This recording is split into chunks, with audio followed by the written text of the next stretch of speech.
Today, we're diving into the magical world of Google Sheets, where you can add both time and date to your heart's content. Whether you're tracking project deadlines, event schedules, or simply organizing your life, knowing how to handle time and date is essential. Buckle up, we're about to make your spreadsheets more timely. Step 1. Open your Google Sheets document. If you're working with an existing sheet, great. If not, create a new one by clicking the colorful icon labeled blank or choose from a template. Step 2. Decide which cell you want to add the time and date to. Click on that cell to select it. Step 3.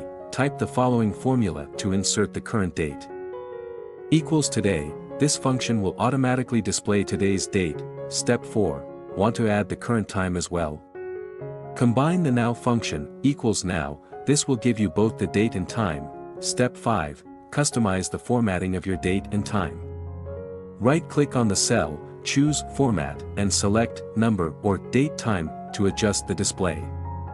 Step 6. Need to add a specific date or time.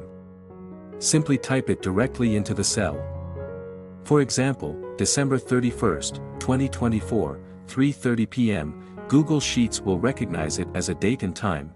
Remember that time and date functions are your time travel companions in spreadsheets. Explore, experiment, and make your data chronologically delightful.